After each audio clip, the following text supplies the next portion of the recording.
യഥോധർമ്മ സ്തതോ ജയ. പ്രിയ ഭക്തജനങ്ങളെ പ്രണാമം. തുടർന്ന് വരുന്ന മഹാഭാരത കഥകളിൽ കഴിഞ്ഞ ഭാഗത്ത് ഞാൻ പറഞ്ഞു നിർത്തിയത് പാണ്ഡു മഹാരാജാവ് ശതശൃംഗത്തിലെ ഋഷി ശ്രേഷ്ഠന്മാരോട് തനിക്ക് പുത്രന്മാരെ ലഭിക്കാൻ എന്താണ് മാർഗം എന്നാലോചിക്കുമ്പോൾ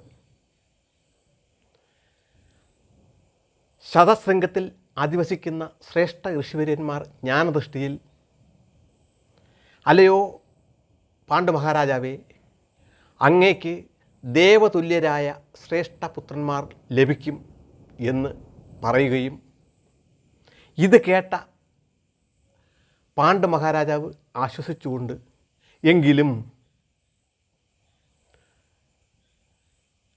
മാൻവേഷത്തിലായിരുന്ന മുനികുമാരനിൽ നിന്ന് സ്ത്രീ സംഭോഗത്തിൽ ഏർപ്പെടുകയാണെങ്കിൽ ആ സമയത്ത് മരണം സംഭവിക്കട്ടെ എന്ന ശാപം ലഭിച്ച തനിക്ക് എങ്ങനെയാണ് ഈ ശ്രേഷ്ഠ ഋഷിവര്യന്മാർ പറഞ്ഞ ആ ദിവ്യമായ പുത്രന്മാരെ സമ്പാദിക്കുക എന്ന് ഓർത്ത് വിലപിക്കുകയും ഈ വിവരങ്ങളെല്ലാം തൻ്റെ പ്രഥമ ഭാര്യയായ കുന്തിദേവിയോട് പറയുകയും എല്ലാം കേട്ടുകഴിഞ്ഞ കുന്തിദേവി തനിക്ക് കൗമാരപ്രായത്തിൽ കുന്തിഭോജൻ്റെ കൊട്ടാരത്തിൽ വെച്ച് ദുർവാസാവ് മഹർഷി തനിക്ക് നൽകിയ വരലബ്ധിയെക്കുറിച്ചും മന്ത്രത്തെക്കുറിച്ചും മഹാരാജാവിനെ അറിയിക്കുകയും ഇത് കേട്ടുകഴിഞ്ഞ മഹാരാജാവ് തൻ്റെ പുത്രമോഹത്തിന് അറുതി വന്നല്ലോ എന്ന്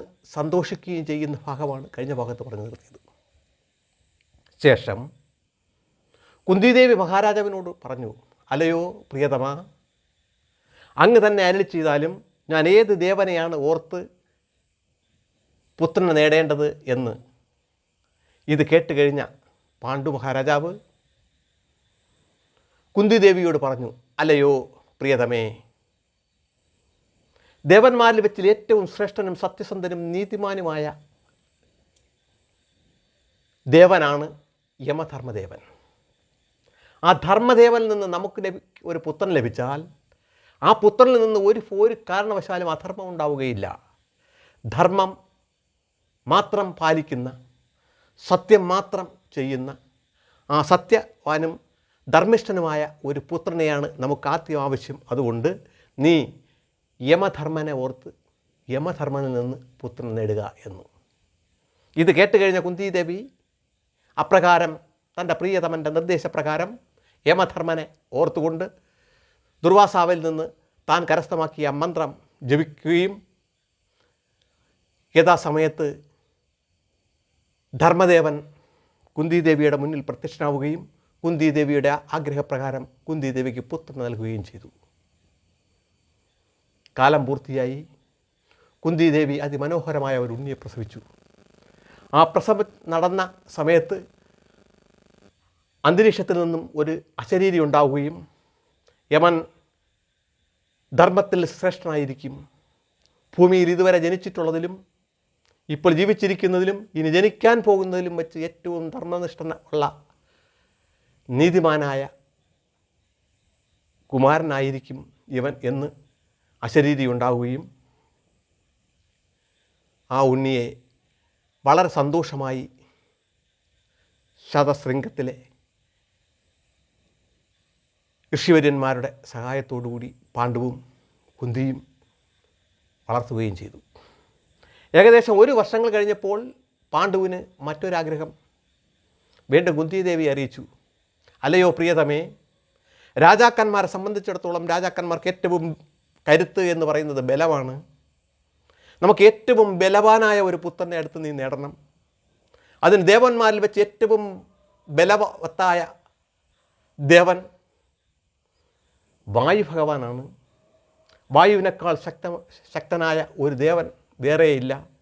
അതിനാൽ നീ വായു ഭഗവാനെ ഓർത്ത് മന്ത്രം ജപിച്ച് വായു ഭഗവാനിൽ നിന്നൊരു പുത്രൻ നേടുക. അവൻ ലോകൈക വീരനും കരുത്തനുമായിരിക്കും എന്ന് പാണ്ഡു കുന്തിയോട് പറയുകയും അതുപ്രകാരം കുന്തി വായു ഭഗവാനെ ഓർത്തുകൊണ്ട് ആ മന്ത്രം ജപിക്കുകയും വായു ഭഗവാൻ യഥാസമയത്ത് കുന്തിയുടെ മുന്നിൽ പ്രത്യക്ഷനാവുകയും വായു ഭഗവാനിൽ നിന്ന് കുന്തിദേവിക്ക് ഒരു പുത്രൻ ലഭിക്കുകയും ചെയ്തു. കുന്തിദേവി രണ്ടാമത്തെ പുത്രനെ പ്രസവിച്ച് 10 നാളുകൾ ആയപ്പോൾ ഒരു ദിവസം ആശ്രമത്തിന് അല്പം അകലെയുള്ള ഒരു വിശാലമായ പാറപ്പുറത്ത് കുന്തിദേവി ഇരുന്ന് ആ ഉണ്ണിക്ക് പാൽ കൊടുക്കുകയായിരുന്നു. അതിശീഘ്രം ഒരു വ്യാഘ്രം തൻ്റെ മുന്നിലേക്ക് ഓടി വരുന്നതായിട്ട് കുന്തിദേവിക്ക് തോന്നുകയും കടുവയെ കണ്ട കുന്തിദേവി ഭയന്ന് പെട്ടെന്ന് ചാടി എണീൽക്കുവാനിടയാവുകയും ആ സമയത്ത് തൻ്റെ മടിയിലുണ്ടായിരുന്ന ഉണ്ണി തറയിൽ വീഴുകയും ചെയ്തു. അത്ഭുതമെന്ന് പറയട്ടെ, ആ അതിവിശാലവും കരുത്തുവുമായ ആ പാറ ഛിന്ന ഭിന്നമായി തെറിക്കുകയും എന്നിട്ടും ആ ഉണ്ണിക്ക് ഒന്നും സംഭവിക്കാതിരിക്കുകയും ചെയ്തു. ഇത് കണ്ട് വളരെ അത്ഭുതപ്പെട്ട പാണ്ഡവും കുന്തിദേവിയും എന്ന് വേണ്ട ആ ശതശൃംഗത്തിലെ ഋഷിവര്യന്മാരും ശിഷ്യന്മാരുമൊക്കെ ഈ ഉണ്ണിയുടെ ബലത്തെക്കുറിച്ച് ഭാവിയിൽ ഇവൻ എത്രമാത്രം കരുത്തനായിരിക്കുമെന്നതിനെക്കുറിച്ചും അപ്പോൾ തന്നെ ഉറപ്പുവരുത്തി. വീണ്ടും നാളുകൾ കടന്നുപോയി. 1 വർഷങ്ങൾ കഴിഞ്ഞപ്പോൾ പാണ്ഡു മഹാരാജാവിന് വീണ്ടും ഒരു മോഹം. ഇനി തനിക്ക് ധർമ്മിഷ്ഠനായ ഒരു ഉണ്ണിയുണ്ടായി. ഭാവിയിൽ അവൻ ധർമ്മത്തിന് പ്രശസ്തനായിരിക്കും. കരുത്തനായ ഒരു ഉണ്ണിയുണ്ടായി. അവൻ കരുത്തിൽ ഈ ഭൂമുഖത്തുള്ളതിൽ ഏറ്റവും ശ്രേഷ്ഠനായിരിക്കും. ഇനി ആരാലും തോൽപ്പിക്കാൻ പറ്റാത്ത ഒരു വില്ലാളിയെ കൂടെ തനിക്ക് വേണം എന്നാഗ്രഹിക്കുകയും അതിനാരെയാണ്, ഏത് ദേവനാണ് അതിന് കഴിയുന്നത് എന്ന് ഓർത്തപ്പോൾ ഇന്ദ്ര ദേവനേക്കാൾ മികച്ച ഒരു ധനുർധരൻ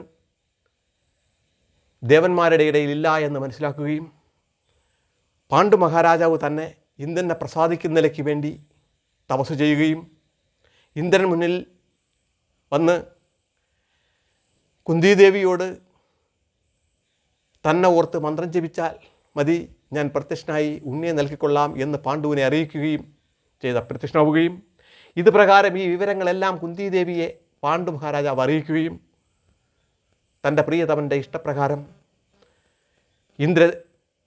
ദേവേന്ദ്രനെ ഓർത്തുകൊണ്ട് ദുർവാസാവിനാൽ കരസ്ഥമാക്കിയ ആ മന്ത്രം കുന്തിദേവി ജപിക്കുകയും മന്ത്രസിദ്ധി പൂർത്തിയായ ഉടൻ തന്നെ ദേവേന്ദ്രൻ കുന്തിദേവിയുടെ മുന്നിൽ പ്രത്യക്ഷനാവുകയും ദേവേന്ദ്രനിൽ നിന്ന് കുന്തിദേവിക്ക് പുത്രൻ ലഭിക്കുകയും ചെയ്തു.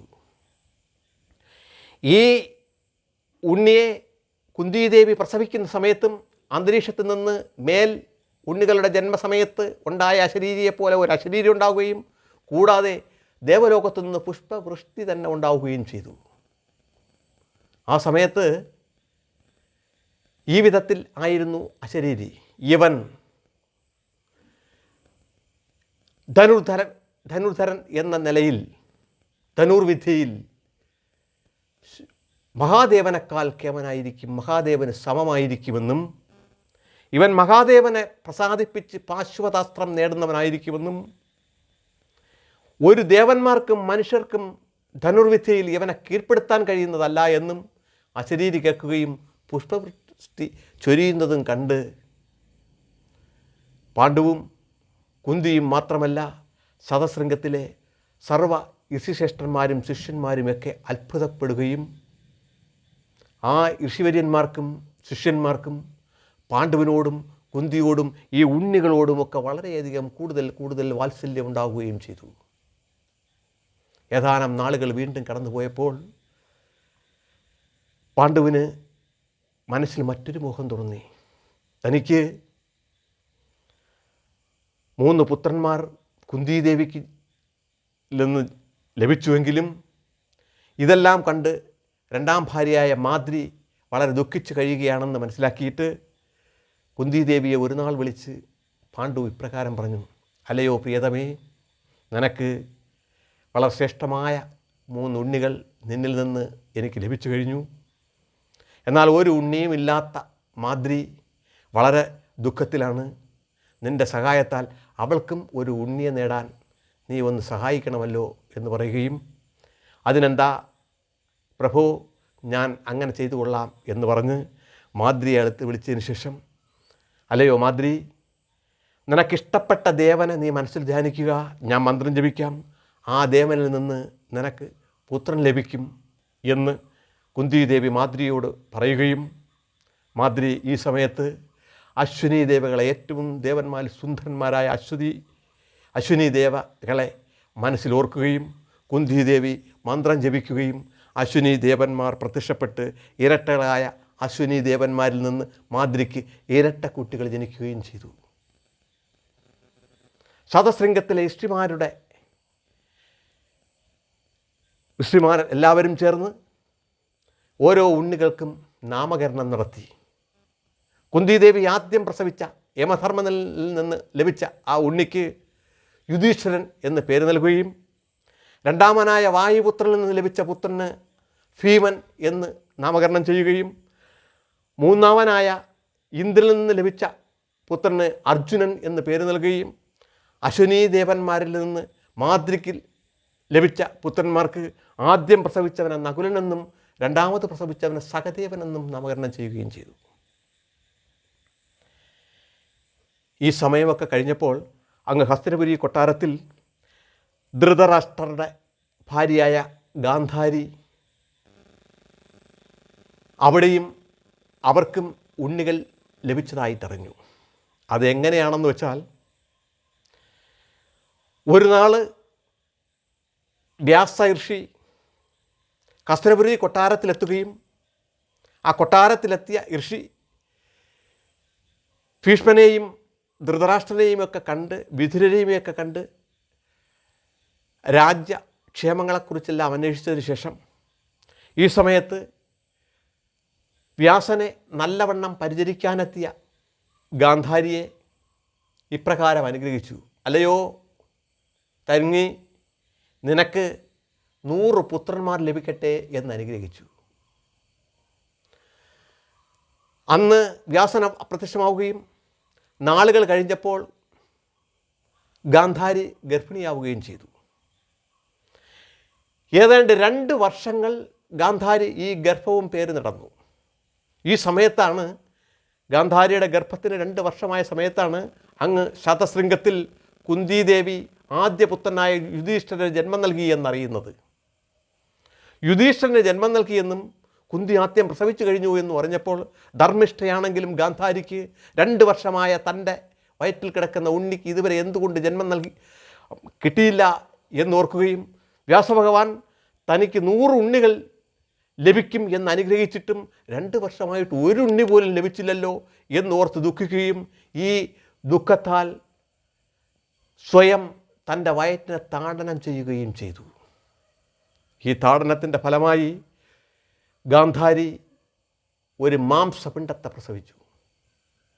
ഇത് ദിവ്യദൃഷ്ടിയിൽ കണ്ട വ്യാസൻ ആ സമയം ഹസ്തിനപുരി കൊട്ടാരത്തിൽ പ്രത്യക്ഷനാവുകയും,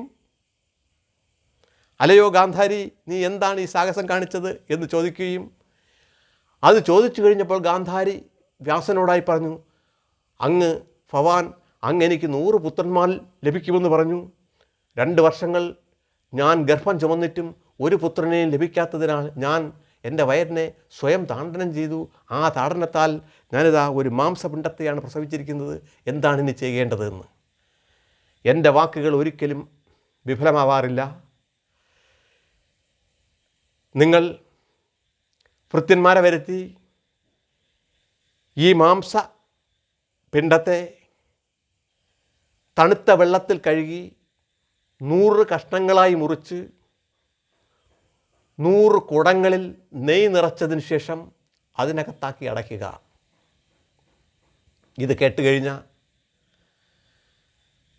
ഗാന്ധാരിയും ധൃതരാഷ്ട്രരും ഭൃത്യന്മാരെ വരുത്തി 100 സ്വർണ്ണക്കുടങ്ങൾ അവിടെ വരുത്തി ആ 100 സ്വർണ്ണക്കുടങ്ങളിലും നെയ്യ് നിറച്ചതിന് ശേഷം ആ മാംസപിണ്ഡത്തെ ഒരു പാത്രത്തിൽ തണുത്ത ജലത്തിലിടുകയും, അത്ഭുതമെന്ന് പറയട്ടെ, ജലത്തിൽ വീണുടനെ തന്നെ ആ മാംസകഷ്ണം 100 കഷ്ണങ്ങളായി വിഘടിക്കുകയും ഇതിലോരോ കഷ്ണങ്ങളും ഓരോ കുടങ്ങളിലായി നിറയ്ക്കുകയും,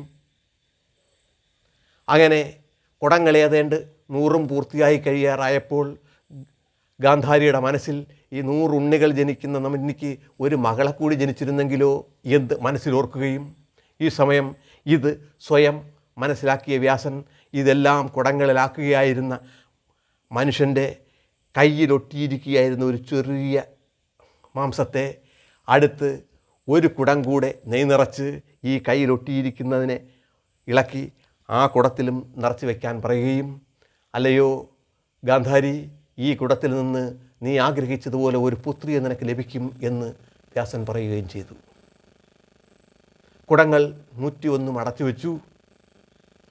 യഥാസമയം നാളുകൾ കഴിഞ്ഞപ്പോൾ ആദ്യത്തെ കുടം പൊട്ടി. ആദ്യത്തെ കുടം പൊട്ടി ഒരു ഉണ്ണി പുറത്തു വന്നത് കുന്തിദേവിക്ക് ഭീമൻ ജനിക്കുന്നതിൻ്റെ തലേ ദിവസമായിരുന്നു.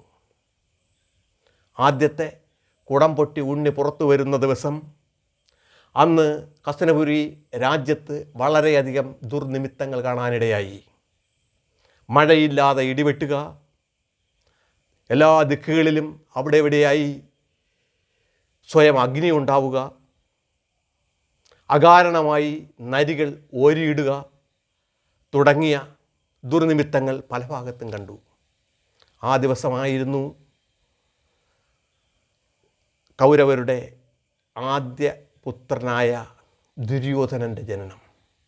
പിറ്റേ ദിവസം മുതൽ ഓരോ ദിവസവും ഓരോ കുടങ്ങൾ പൊട്ടി ഓരോ ഉണ്ണി വീതം ജനിക്കുകയും അങ്ങനെ 100 ദിവസം കൊണ്ട് 100 ഉണ്ണികളും ജന്മമെടുക്കുകയും 101ാമത്തെ ദിവസം അവസാനം അവശേഷിച്ച ചെറു മാംസ അംശത്തെ അടച്ചിരുന്ന കുടത്തിൽ നിന്നും ഒരു പുത്രിയെ ലഭിക്കുകയും ചെയ്തു.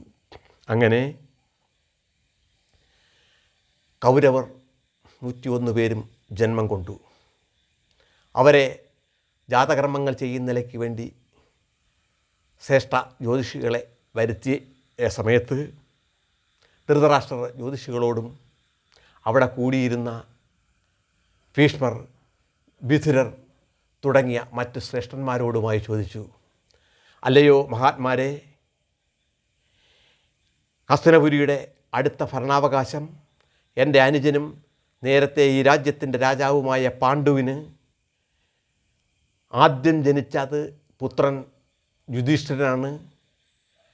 ഇവരെ എല്ലാവരെക്കാൾ വളരെ മുന്നേ ജനിച്ച യുധിഷ്ഠിരനായിരിക്കും ഈ രാജ്യത്തിൻ്റെ രാജാവ്.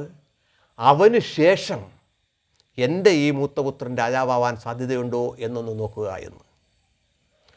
ഇത് കേട്ട് അവർ പകിട നിരത്തുന്ന സമയത്തും അനേകം ദുർനിമിത്തങ്ങൾ കാണാനിടയാവുകയും ആ ദുർനിമിത്തങ്ങൾ കണ്ട ജ്യോതിഷി ഇപ്രകാരം പറയുകയും ചെയ്തു, അല്ലയോ മഹാരാജൻ, തിരുവുള്ളക്കേടുണ്ടാകരുത്. ഈ പുത്രൻ ജനിച്ച സമയത്തും അനേകം ദുർനിമിത്തങ്ങൾ കണ്ടിരിക്കുന്നു. ഇപ്പോഴങ്ങ് ചോദിച്ചപ്പോഴും അനേകം ദുർനിമിത്തങ്ങൾ കാണുകയാണ്. ഈ പുത്രൻ നിമിത്തം ഈ കുലം തന്നെ നശിക്കാനിടയുണ്ട്. ഈ രാജ്യത്തിന് തന്നെ ഹാനി സംഭവിക്കാനുള്ള ദുർനിമിത്തങ്ങളാണ് കണ്ടിരിക്കുന്നത്. അതിനാൽ അങ്ങേക്ക് 100 പുത്രന്മാരുള്ളതിൽ ആദ്യ പുത്രനായ ഈ പുത്രനെ ത്യജിക്കാൻ അങ്ങ് തയ്യാറാകണം. ഒരു ഗ്രാമത്തിന് വേണ്ടി ഒരു വ്യക്തിയെ ത്യജിക്കുന്നതിൽ ഒരു തെറ്റുമില്ല. മാത്രമല്ല, ഇത് ഒരു രാജ്യത്തിന് വേണ്ടിയാണ് അങ്ങയുടെ പുത്രനെ ത്യജിക്കാൻ പറയുന്നത്. അതിനങ്ങ് തയ്യാറാവുകയാണെങ്കിൽ ഭാവിയിൽ ഉണ്ടാകാൻ പോകുന്ന നാശത്തിൽ നിന്ന് ഈ രാജ്യത്തെ നമുക്ക് രക്ഷിക്കാൻ കഴിയും എന്ന് ആ ജ്യോതിഷികൾ ധൃതരാഷ്ട്ര മഹാരാജാവിനെ അറിയിക്കുകയും, പക്ഷേ അപ്പോൾ തന്നെ പുത്രസ്നേഹം ഉള്ളിൽ വിളയാടുകയായിരുന്ന ധൃതരാഷ്ട്രർ അതിന് തയ്യാറായില്ല. അങ്ങനെ 100 പുത്രന്മാരും ഒരു പുത്രികളുമായി കൗരവരും 5 പുത്രന്മാരായി പാണ്ഡുവിൻ്റെ പുത്രന്മാർ പാണ്ഡവരെന്നും ധൃതരാഷ്ട്രപുത്രന്മാർ കൗരവരെന്നും പേരിൽ വളർന്നു വന്നു. പ്രിയ സജ്ജനങ്ങളെ, ഈ ഭാഗം ഞാനിന്നിവിടെ നിർത്തുന്നു. അടുത്ത ഭാഗത്ത് സംഭവ ബഹുലമായ തുടർ കഥകൾ പ്രതിപാദിക്കാം. തൽക്കാലം നിർത്തട്ടെ. ലോകാ സമസ്ത സുഖിനോ ഭവന്തു.